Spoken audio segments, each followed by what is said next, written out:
If a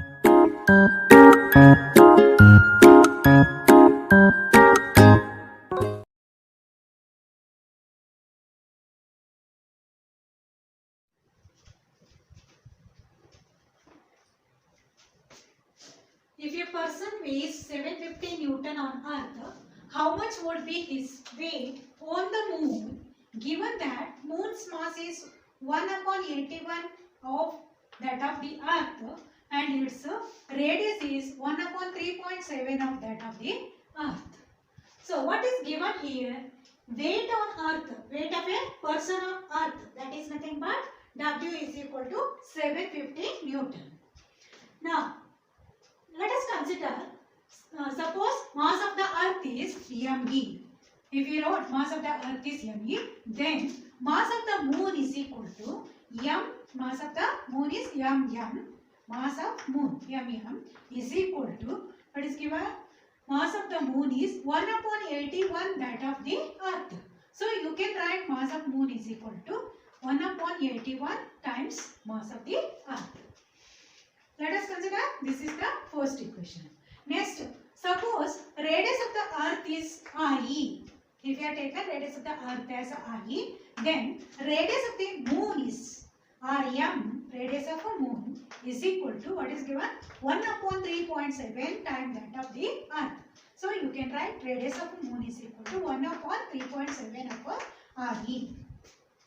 Now if you consider ratio of mass of earth to mass of moon, then you are getting mass of earth to mass of moon is equal to me upon mm. That is me upon, the value of mm is 1 upon 81 me. So you are getting, by simplifying you are getting the answer, that is 81. Ratio of mass of the earth me to mass of the moon that is me upon that is 81. Now ratio of radius of the earth RE to radius of a moon RM, that is equal to RE upon RM is equal to RE upon RM is how much? 1 upon 3.7 times that of the RE. So we are writing like this. So by simplifying we are getting 3.7. RE get cancels, and when this one goes to the numerator, so it will be 3.7. Now weight of person on earth W, it is given W is equal to m into g, that is nothing but it is given the value is 750. Weight of a person on earth is 750 Newton. That is nothing but m into the value of g on earth is g me upon re square according to our Earth's acceleration. So find out the value of m. M is equal to 750 is equal to m into g me upon re square. So m is equal to 750 into re square and divide by g me. This is the equation we are getting for m. Now let us find out weight on moon. Weight on moon is equal to again m into g, m into g, gravitational constant g into m. Here mass of a moon upon radius of a moon, the square of a radius of moon, that is m gmm upon rm square. Using the first equation, using the equation 1, substitute the value of m here. Then what you are getting, weight of a person on moon is equal to the value of m, that is 750 re square upon gme into gmm upon rm square. So g get cancelled. G is the universal gravitational constant. So in both the earth and moon it is same. So it gets cancelled. By simplifying this, what you are getting 750 into re square upon rm square. So you can write that re upon rm whole square into here mm upon me. So what you are getting is 750 into re upon rm. We are find out that is re upon rm is nothing but 3.7. So put the value 3.7 square into upon me. We find out that me upon mm. So whenever upon me, the that is nothing but 1 upon 81. So you are writing the value of m upon me, that is mass of moon, ratio of mass of moon to the ratio of mass, ratio of mass of moon to the mass of earth, that is 1 upon 81. By simplifying these 750 into 3.7 whole square into 1 upon 81, you are getting the answer 126.8 Newton. Now you have to simplify your side. This is the answer you are getting, that is weight of a person on moon is 126.8 Newton.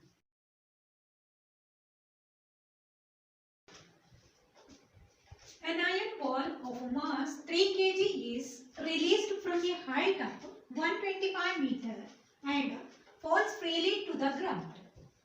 Assuming that the value of g is 10 meter per second square, calculate time taken by the ball to reach the ground, velocity of the ball on reaching the ground, the height of the ball at half the time it takes to reach the ground.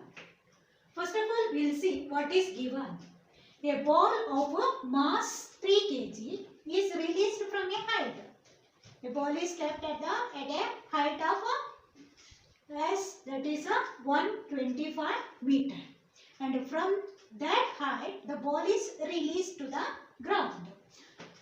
What is the mass of the ball? Mass of the ball is 3 kg. Here I am written m is equal to 3 kg, and the distance of a ball or height of the ball from the ground, it is 125 meters, so that is s, displacement or distance of ball from the ground, that is 125 meter. Whenever there is a free fall, the ball is released from a height. So now the ball is at a rest position. So the initial velocity u is 0. A is given, g is 10 meter per second square. Now first of all, what you have to find out? Time taken by the ball to reach the ground. Whenever you are releasing the ball, how much time it will take to reach the ground? We have to find out what is t. So now we know the Newton's second equation of motion. S is equal to ut plus half at square. We know the value of s, we know the value of u, we know the value of a. We have to find out what is t. So substitute the values. S is 125, u is 0 into t, plus half into a is 10, a is 10 meter per second square into t square. 2 ones are 2 5s. So what you are getting this side? 5t square. 5t square is equal to 125. So t square is equal to 125 upon 5. That is nothing but 25. Whenever you are finding t, take the square root of 25. Square root of 25 is nothing but 5. So the time the ball takes 5 seconds to reach the ground. The time taken by the ball to reach the ground is 5 seconds. Okay, next, what is the second question asked? Velocity of the ball on reaching the ground. Whenever the ball reaches to the ground, ball gets accelerated. So what is the velocity of the ball while reaching the ground? So here also we know the Newton's first equation of motion. What is that? V is equal to u plus at. We have to find out the velocity. So we know the initial velocity. What is the initial velocity? That is u is 0. Initial velocity u is 0 here. And a, we know the value of a, that is 10 meter per second square. We know the value of t. Now only we have find out, that is 5 seconds. So 10 into 5, v is equal to 0 plus 10 into 5, that is 50 meter per second. Therefore, the velocity of ball on reaching the ground is 50 meter per second. What is the third question asked? The height of the ball at half the time it takes to reach the ground. So, in this question, we have to find out the height of the ball at half the time. We know the time taken by the ball to reach the ground. That is total time. It is 5 seconds. So now you have to find out the height of the ball when the time is 2.5 seconds. That is, you have to find out this distance. First of all, we will consider let the ball of the height at this time is s. The ball covers this much distance. So, let us find out the value of s. According to Newton's second equation of motion, we know that s is equal to ut plus half at square. U is the initial velocity, u is 0 here, 0 into t plus half into a is nothing but g, that is 10 meter per second square. 10 into t is 2.5 square. So 0 into t, anything is 0 only. Now 2 ones are 2 5s are, so 5 into 2.5 square means that is 6.25.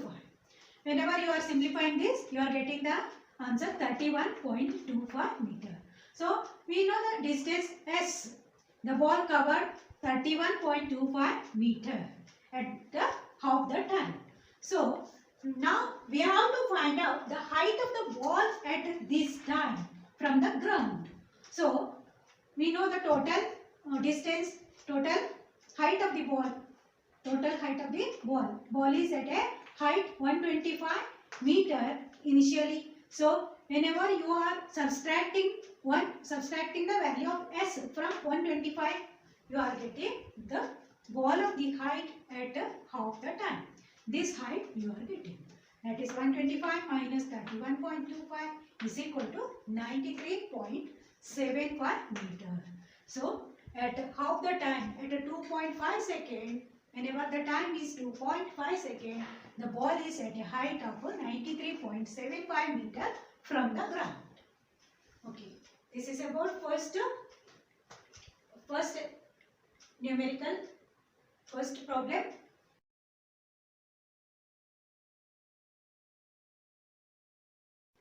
Second one. Let us talk about second one. A tennis ball is thrown up and reaches a height of 4.05 meter before coming down. What was its initial velocity? How much total time will it take to come down? Assume g is 10 meter per second square. Now see here the tennis ball.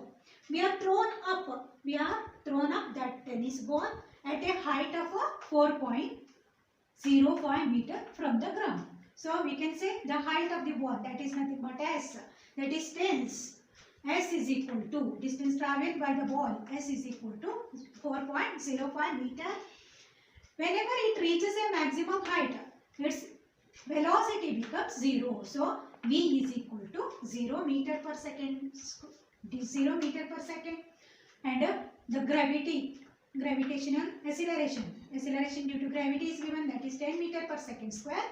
But it is opposite to the gravitational force. We are thrown ball at a height upwards.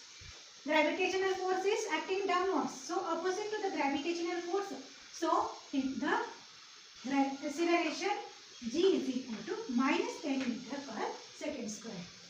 Now v is 0, s is 4.05 meter, a is minus 3, that is minus 10 meter per second square. According to Newton's third equation of motion, we know that v square is equal to u square plus 2as. What is v? v is 0. 0 is equal to u square plus 2 into a is here minus 10 into s is 4.05. Now u square is equal to u square minus whenever we are bringing this factor to the opposite side, it will become positive. So we can write this one as u square is equal to 20 into 4.05. That is nothing but u square is equal to 20 into 4.05 is nothing but 81. So u is equal to square root of 81, that is 9 meter per second. So we can say that the initial velocity of the ball is 9 meter per second. We have given the initial velocity to the ball, that is 9 meter per second. Now let us see how much total time will it take to come down.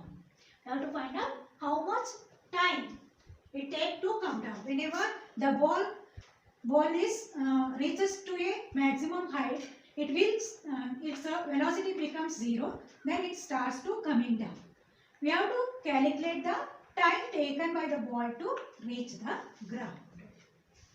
Here in this case we have to find out the time taken by the ball to come down.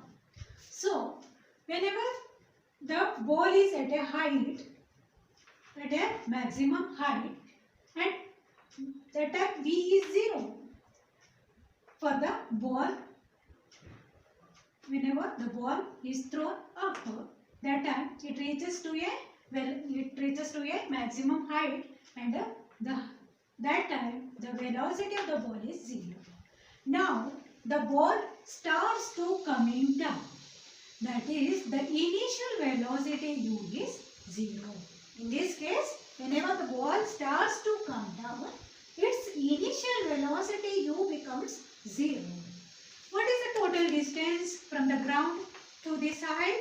That is nothing but s is 4.05 meter. G is, in this case, G is 10 meter per second square. Why not minus 10? Because the ball also comes to down. The gravitational force also acting downward. Ball also coming down. So the direction does not change.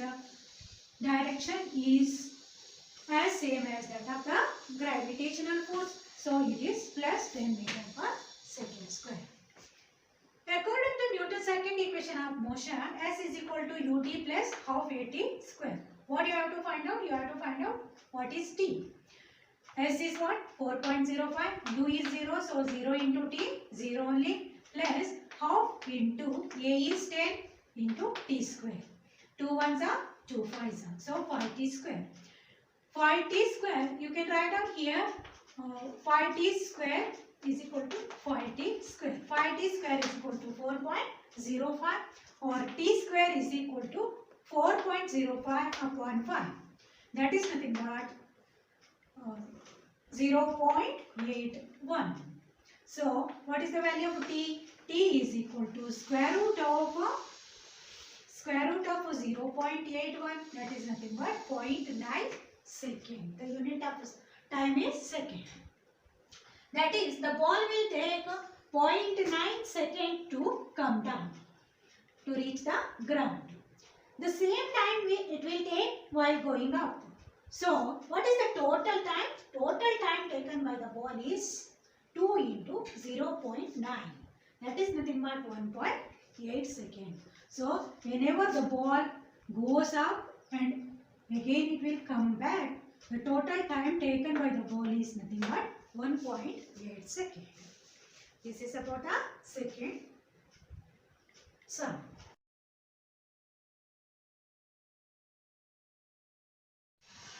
Let us see a sum about escape velocity.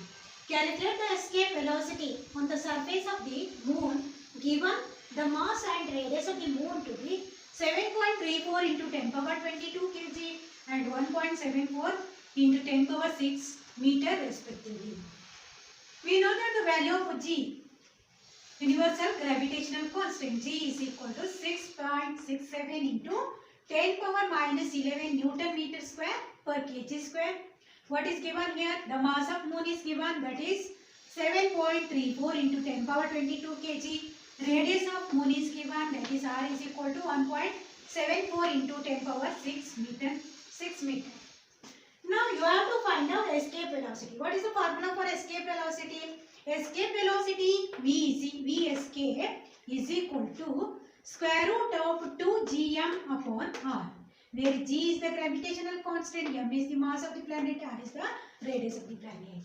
Now the planet is nothing but moon, our satellite moon. So substituting the values given, that is equal to 2 into g, the value is 6.67 into 10 power minus 11 into m, 7.34 into 10 power 22 upon r. R is given 1.74 into 10 power 6. Now simplify this one. Square root of 2 into, bring out all the multiplication here, 6.67 into 7.34. At last simplify the indices, that is 10 power 10 raised to minus 11 plus 22 and minus 6. This is according to the law of indices. We know that according to the law of indices, a power m into a power n is equal to a power m plus n.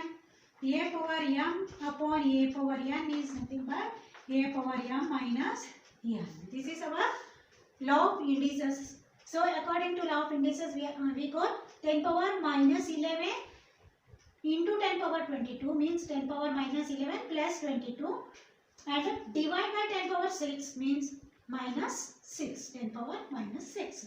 So by simplifying this, we are getting 10 power 5. Now simplify this multiplication and division. Here I have simplified. Simplification is shown like this: 2 into 6.67, that is you are getting 13.34, into 7.34, you are getting 97.9156. Now divide it by 1.74. Remove the decimal point.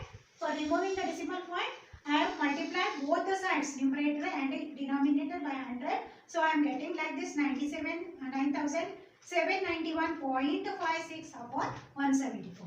Now here the division is shown like this. While dividing, you have to consider the first digit of a divisor and only one digit of a divisor and 2 digits of a dividend adder, so that you have to simplify, and while after simplifying, you are getting the answer 56.273. Now square root of 56.27 into 10 power 5. We can't take up the square root of 10 power 5. So I am what I am doing is multiplying and dividing by 10. I am getting again, if I multiply and divide by 10 this factor, I am getting 5.627 into 10 power 6.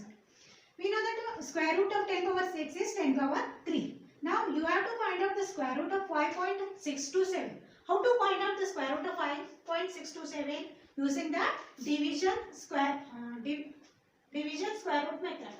So how to find out the square root? Group these factors set of 2, and here only one factor. So you have to write the digits such as that whatever number you are writing here, the same number you have to write here also. So 2 2s are 4. So what you are getting after subtracting, you are getting 1, and take the set of this one, 62. Now here add this one, 2 plus 2, you are getting 4, and now take one new digit such that you have to write the same digit here and here. So if you are written 3, you are getting like this, and continue. By continuing like this, you are getting the answer 2.37. So what is the answer you got here? 2.37 into 10 power 3 meter per second. Or you can write down the same as 2.37 into 10 power 3, you are writing kilometer per second. So the escape velocity on the surface of the moon is 2.37 kilometer per second.